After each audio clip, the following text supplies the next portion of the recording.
Good morning students, VRIS career institute में आप सभी का स्वागत है।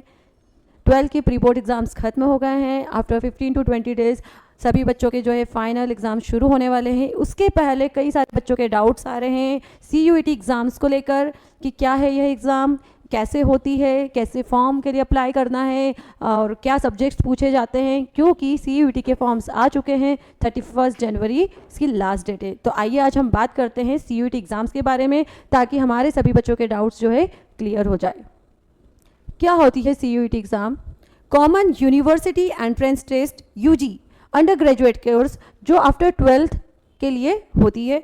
आफ्टर ग्रेजुएशन के बाद जो होती है वो PG पोस्ट ग्रेजुएशन के लिए भी आप अप्लाई कर सकते हो। पर अभी 12th के बाद आप क्या करना चाहते हैं? आपने अगर ह्यूमैनिटीज़ ऑप्ट किया है तो आप आगे जाके या तो क्या करेंगे, BA ऑनर्स करेंगे, BA political science, BA economics, BA LLB, इस तरह के आप जो है ग्रेजुएशन कोर्स चूज़ करेंगे। और इन ग्रेजुएशन कोर्स को चूज़ करने के लिए आपको चाहिए कि आप इंडिया की जो है टॉप यूनिवर्सिटीज़ में एडमिशन ले। सेंट्रल इंडिया की 250+ यूनिवर्सिटीज़ में एडमिशन के लिए CUET UG एग्ज़ाम का स्कोर कोड रिक्वायर्ड होता है ना।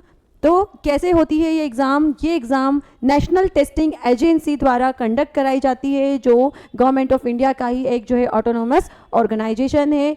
CBT मोड पर यह एग्ज़ाम होती है, मींस कंप्यूटर बेस्ड टेस्ट होता है। आपको ऑनलाइन मोड पर यह टेस्ट देना होता है, न कि पेन पेपर मोड पर।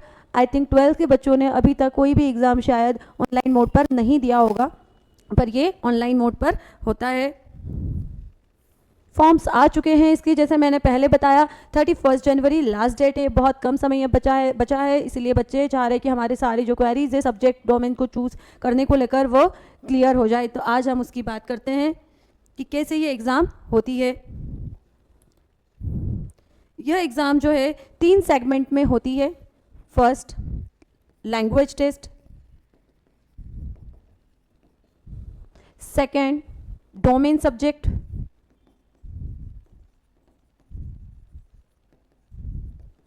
And third, GAT means general aptitude test. 3 segment होते हैं इसमें। लैंग्वेज में 17 लैंग्वेजेस इसमें शामिल है, जैसे इंडिया की जो भी अन्य राज्यों में बोली जाने वाली बोलियाँ वो भी शामिल है। पर मेनली कौन सी हमें चूज़ करना है? हिंदी एंड इंग्लिश में से कोई एक लैंग्वेज यहाँ से चूज़ करना है। सेकेंड, डोमेन सब्जेक्ट क्या होता है? जो सब्जेक्ट आपने 12th में ऑप्ट किए हुए हैं, जो भी आपका कॉम्बिनेशन हो, polity, history, geography, psychology, economics ना, इस तरह की जो भी आपके डोमेन सब्जेक्ट है वो चूज़ इसमें आपको करने होते हैं।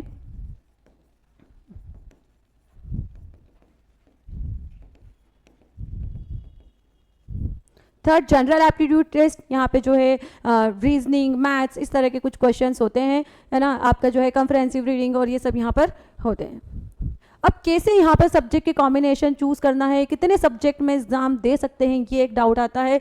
तो मिनिमम आप कितने चूज़ करेंगे? 3 subject, minimum 3 subject and maximum 5 subject. अब सब्जेक्ट कौन से चूज़ करना है, तो ये आपको देखना है कि आपको आगे जाके कौन सी यूनिवर्सिटीज़ में आपको जो है एडमिशन लेना है और क्या कोर्स ऑप्ट करना है। अगर आप चाह रहे हैं कि BA पॉलिटिकल साइंस करना है, मींस आपको यहाँ डोमेन में पॉलिटिक्स चूज़ करना है। कुछ यूनिवर्सिटीज़ है जो सिर्फ क्या रिक्वायर करती है? लैंग्वेज टेस्ट और GAT, आपको डोमेन की रिक्वायरमेंट नहीं है। जहाँ आपको कोई स्पेसिफिक सब्जेक्ट में BA ऑनर्स करना है तो वहाँ आपको डोमेन भी चूज़ करना है ना। जैसे GU, DU, JNU, BHU, ये यूनिवर्सिटीज़ लैंग्वेज में भी स्पेसिफिकली इंग्लिश जो है डिमांड करती है कि इंग्लिश हो, साथ में GAT हो और डोमेन सब्जेक्ट हो, है ना। तो आपको जो है मैं अभी बताऊंगी कि कहाँ पे आप जो है पर्टिकुलर यूनिवर्सिटीज़ के साइट पे जाके आप जो है उनकी जो लिस्ट जारी की गई है कि BA ऑनर्स आप किस डोमेन में करना चाह रहे हैं, तो आपके लिए जो है CUET में कौन से सब्जेक्ट रिक्वायर्ड है वो आपको यहाँ पे मैं अभी बताऊंगी। उसके साथ ही आपका स्कोर कितना होना चाहिए उसकी भी बात करते हैं। पर पेपर कितने क्वेश्चन आते हैं? 50 क्वेश्चंस। एक पेपर में आपने अगर हिंदी चूज़ किया है तो हिंदी के 50 क्वेश्चन, यहाँ से अगर पॉलिटी चूज़ किया है तो पॉलिटी के 50 क्वेश्चन, गेट के 50 क्वेश्चन आना ही है। 50 क्वेश्चंस आते हैं। देन टाइम कितना मिलता है आपको एक पेपर के लिए? 60 मिनट का जो है आपको टाइम रिक्वायर्ड होता है। मार्किंग की बात करते हैं तो 1 राइट आंसर के लिए आपको 5 मार्क्स मिलते हैं और रॉन्ग आंसर के लिए नेगेटिव मार्किंग है आपका -1 जो है रॉन्ग आंसर के लिए माइनस मार्किंग होती है। आपको 70% इसमें स्कोर करना होते हैं, मिनिमम जो रिक्वायरमेंट है वो लगभग 70% है। बाकी अलग अलग यूनिवर्सिटीज़ का अलग अलग क्राइटेरिया है, फिर जो है अलग अलग राउंड में काउंसलिंग होती है, तो ऐसा नहीं है, उससे कम में भी कई बार सिलेक्शन हो जाते हैं, है ना। तो हम कोशिश करें कि हम जो टारगेट लेके चल रहे हैं कि मुझे DU जाना है, JNU जाना है, तो वहाँ कंपटीशन वहाँ के लिए थोड़ा ज़्यादा है, इसलिए अभी से मेहनत करें, सही जगह से राइट गाइडेंस लें। तो यहाँ से समझ आया कि आपको कैसे सब्जेक्ट चुनने हैं। आप एक लैंग्वेज चुन लीजिए, यहाँ से हिंदी और इंग्लिश, यहाँ से आप 1, 2 या 3 डोमेन सब्जेक्ट चुन लीजिए जो भी आपके इंटरेस्ट के हो, और एक गेट जरूर चुनें। अब यहाँ से इंटरेस्ट के सब्जेक्ट ऐसे चुनना है कि आगे जाके आप BA में उनमें एडमिशन ले। यहाँ से 2 भी चूज़ कर सकते हैं, 1 भी चूज़ कर सकते हैं, और कहीं जगह सिर्फ लैंग्वेज और गेट ही रिक्वायर्ड है। 12th पास आउट जो ऑलरेडी पास हो चुके हैं, उन्होंने अगर अपने स्टडीज़ में गैप दिया हुआ है वो भी यहाँ टेस्ट दे सकते हैं। इसके अलावा जो अभी 12th के बोर्ड एग्जाम में अपीयर होने वाले हैं, उन्हें भी यह टेस्ट देना है। बात करते हैं यूनिवर्सिटीज़ की। जैसे मैंने कहा कि हम कैसे पता कर सकते हैं कि कौन सी यूनिवर्सिटीज़ में किस कोर्स के लिए हमें क्या जो है हमको कॉम्बिनेशन चूज़ करना है। तो ये जो है हमारी साइट है NTA की, है ना, जहाँ पे आपको सारी इन्फॉर्मेशन मिलेगी। यहाँ का सिलेबस, यूनिवर्सिटीज़, ये यूनिवर्सिटी टैब में आप जाके पर्टिकुलर यूनिवर्सिटीज़ के बारे में देख सकते हैं। फॉर एग्जाम्पल सेंट्रल यूनिवर्सिटीज़ में कितनी यूनिवर्सिटीज़ है, कौन कौन क्या रिक्वायरमेंट है सभी यूनिवर्सिटीज़ की। जैसे बात करते हैं BHU की, BHU डिग्री आपको क्या करनी है, BA ऑनर्स की अगर डिग्री करनी है। प्रोग्राम्स क्या क्या है BA ऑनर्स में, क्या क्या है, इकोनॉमिक्स है, हिस्ट्री है, पॉलिटिकल साइंस है, सोशियोलॉजी है, और यहाँ पे वेरियस अदर लैंग्वेजेस में सभी यहाँ पे डिटेल में दिया हुआ है। ये सभी कोर्स ऑप्ट करने के लिए आपको क्या कॉम्बिनेशन चूज करना है, लैंग्वेज टेस्ट, आइदर हिंदी और इंग्लिश, और जनरल एप्टीट्यूड टेस्ट। सिर्फ 2 ही मांग रहे हैं यहाँ पे। एलिजिबिलिटी बताई हुई है 12th और इक्विवेलेंट डिग्री, है ना। Age not to be more than 22 years. हर यूनिवर्सिटी ने अपना एज रिक्वायरमेंट भी बता रखा है कि आप 22 साल से ज़्यादा के हो तो आप ग्रेजुएशन कोर्स में यहाँ पर एडमिशन तो नहीं ले सकते, है ना। BA LLB करना है आपको तो लैंग्वेज टेस्ट आइदर हिंदी और इंग्लिश और जनरल एप्टीट्यूड। यहाँ पे कोई भी डोमेन सब्जेक्ट इन्होंने इन के लिए नहीं मांगा है ना। तो हमारा जो है BA LLB, है ना, उसके अलावा साइंस और कॉमर्स की BCom और BSc की डिग्रीज के बारे में बताया। तो इस तरह से जो है आप यहाँ से हम चेक कर सकते हैं हर यूनिवर्सिटी के लिए जो भी आपका इंटरेस्ट हो, हर के लिए आप जो है हर एक यूनिवर्सिटी के लिए यहाँ से चेक कर सकते हैं। आप स्टेट यूनिवर्सिटीज़ के लिए भी चेक कर सकते हैं कि वो क्या रिक्वायरमेंट है।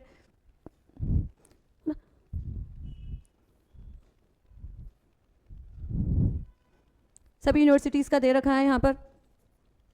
अब बात करते हैं फॉर्म की प्राइसिंग के लिए, है ना। फॉर्म की प्राइजेस चारों जो कैटेगरी है, जनरल, OBC, ST और SC के लिए अलग अलग है ना। फॉर जनरल आप सिर्फ मिनिमम 3 सब्जेक्ट इसमें अगर चूज़ करते हैं तो आपकी जो है फीस लगभग 1900 800 है।